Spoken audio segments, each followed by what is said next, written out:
राष्ट्रपती पण हेच बोललेले की नुसतं फक्त कोकणात जर टुरिझम वाढवलं ना तर तो पूर्ण महाराष्ट्राला ना पोहोचू शकतो. Hello guys, welcome to the blog number 35 with Bhasha. आणि आपण जे गेल्या ब्लॉग मध्ये बोललो नवीन सेगमेंट म्हणजे तुम्ही थंबनेल बघितलंच असेल की दशा अवतार. पहिली गोष्ट म्हणजे सांगतो, मी रिव्ह्यू करणारा कोणी नाही, मी किंवा मम्मी आम्ही कोणीही रिव्ह्यू करत नाही. आम्ही दोघं एकमेकांचं मत सांगतोय की आम्हाला दशा अवतार पिक्चर कसा वाटला आणि त्याबाबत थोडस आपलं की कसं काय, कारण की मुळात आम्ही कोकणस्थ, कणकवली नाटळचे, सो तो कसा आम्हाला इम्पॅक्ट करतो मूवी त्याबद्दल आम्ही थोडस सांगू. तो पहिला सुरुवात करू आपण मम्मीपासून. काय वाटतं तुला, कसा वाटला मूवी एकंदरीत? खूप छान वाटतं. मुळात तो कोकणातला आहे आणि भाषा, मालवणी भाषा खूप आवडते. खूप छान वाटलं. दिलीप प्रभावळकरचं काम खूप छान वाटलं. मुळात 81 वर्षाचे त्यांनी जे ऍक्टिंग केलेली आहे, जे त्यांनी काम केलेलं आहे त्याला शब्द नाहीये. आणि तो मेकअप, ती सिनरी खूप खूप खूप आवडला पिक्चर. खूप छान वाटला. आणि असं काही मुद्दे की जे असे न पटण्यासारखे होते किंवा असं थोडस वेगळ्या वेळेने दाखवता आले असते, असे कोणते मुद्दे तुला काय वाटतंय? मुळात त्यांनी एक आपल्याला ना तो संदेशच दिलेला आहे की आपल्या ज्या जमिनी आहेत त्या तुम्ही सांभाळून ठेवा. आपल्या नातवंडांसाठी, आपल्या पुढच्या पिढीसाठी ते ठेवा. कारण मुंबईमध्ये फक्त आपण एक 1 BHK 2 BHK घेऊ शकतो, पण जे गावात जाऊन राहणं आहे, जो वेळ काढणं आहे तिकडे ना, ते कुठेही नाही आपल्याला मिळेल. म्हणून तो पिक्चर मला खूप आवडला की खूप छान त्यांनी मेसेज दिलेला आहे आपल्याला. तो लोकांपर्यंत त्यांनी पोचवायचा खूप प्रयत्न केले. आता लोकांनी कसं ते घ्यावं ते त्यांच्यावर आहे. मला विचारायला गेलात ना की माझा पहिली गोष्ट म्हणजे मालवणी. ठीक आहे, मालवणी भाषा. पिक्चर सुरू होतोच मालवणी भाषा, मुळात मालवणी असल्यामुळे तिकडे मालवणी असणारे जे आहेत, जे कोकणातले आहेत, ते तिकडेच पहिला हिट होतात की बाई मालवणी भाषा. कारण की जो मुद्दा आहे आता, जो भाषिक वाद चालू आहे हिंदी मराठी, त्यात मालवणी भाषा पिक्चर मालवणी भाषेने सुरू होतो. तिकडे भाई एक मन जिंकलंय पहिली गोष्ट म्हणजे. आणि कोकणातलं निसर्ग तर त्याला काही तोडत नाही, कोकणातल्या निसर्गाला.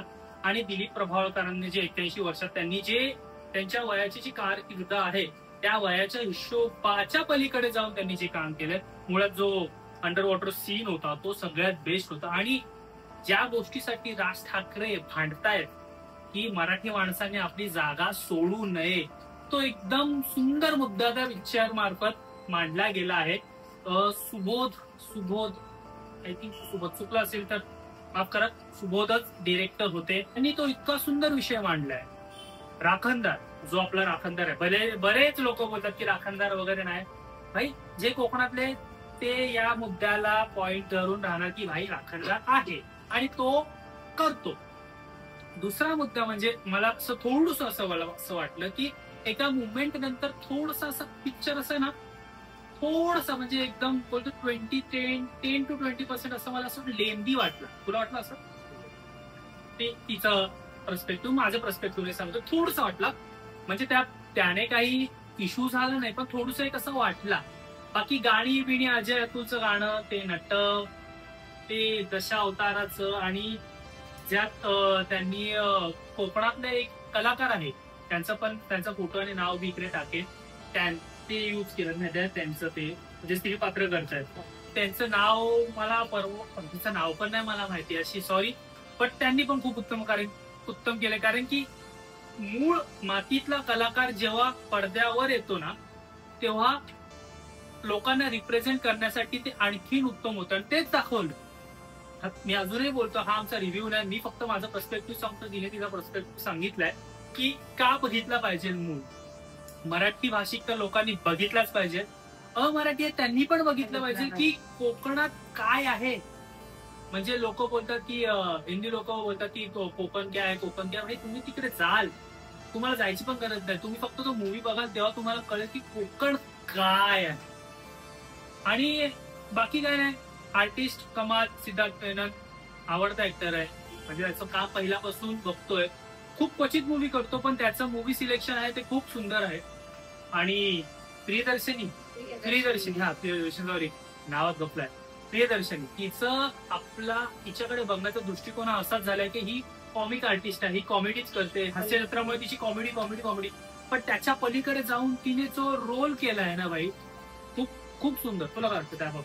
खूप छान, खूप छान. एक वेगळी प्रियदर्शनी बघायला मिळाली. हा, एक मोनोटोनस होत होतं ना की हा प्रियदर्शनी कॉमेडी करते, पण त्या मूवीत ऍक्च्युली बोलायला पाहिजे खरं ती सुंदर मुलगी दिसत होती. म्हणजे मुलगीच आहे ती, पण ते स्लॅपस्टिक बघायची सवय झालेली ना, त्याच्या पलीकडे हा मूवी बघताना ती एक सुंदर मुलगी, आणि तिने जे कॅरेक्टर केलंय आफ्टर फर्स्ट हाफ नंतर जे तिने कॅरेक्टर वरती ठेवलंय ते खूप सुंदर आहे.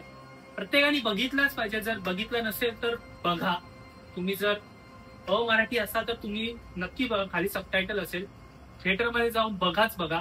नंतर नाही कळलं तर तो येईल तेव्हा बघा, सबटायटलने बघा.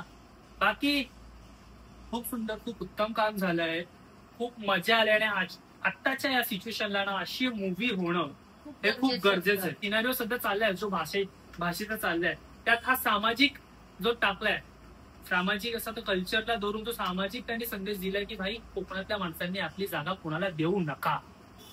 भाई कोकण ही एक अशी गोष्ट आहे, राज ठाकरे पण हेच बोललेले की नुसतं फक्त कोकणात जर टुरिझम वाढवलं ना तर तो पूर्ण महाराष्ट्राला ना पोचू शकतो. एवढं कोकणाचा निसर्ग आहे आणि एवढं कोकण मोठं आहे. ते आपण पिक्चर वाया फक्त बघतो ना, थोडंसंच बघतो की सावंतवाडी, कुंकणेश्वर, पण कोकणात इन डेप्थ खूप काही गोष्टी आहेत. कारण की मी कोकणातला आहे, माझ्यासारखे तुम्ही पण कोकणातलेच असाल, तर त्यांना वेगळं बोलायची काही गरज नाहीये. सो हा मूवी जर तुम्ही बघितला नसेल तर जाऊन बघा. एवढंच होतं आम्हाला फक्त या ब्लॉगच्या हिशोबाने किंवा या रिव्ह्यू सिस्टमच्या नवीन सेगमेंटमध्ये मला फक्त हेच सांगायचं होतं की माझा पर्स्पेक्टिव्ह काय आहे. मे बी तो चुकीचा असू शकतो, जे मी नेगेटिव्ह बोललो की लेंदी झाला, नेगेटिव्ह पण नाही, थोडंसं माझं एक होतं लेंदी झाला जे मी बोललो ते कदाचित चुकीचं पण असू शकतं माझा पर्स्पेक्टिव्ह नाही. बट तुम्हाला जर हा मूवी आवडला असेल तर नक्की कमेंट करून सांगा, लाईक करा, शेअर करा, सबस्क्राईब करा आणि जिवंत राहा. भेटूया आपण नेक्स्ट ब्लॉग मध्ये. Bye bye.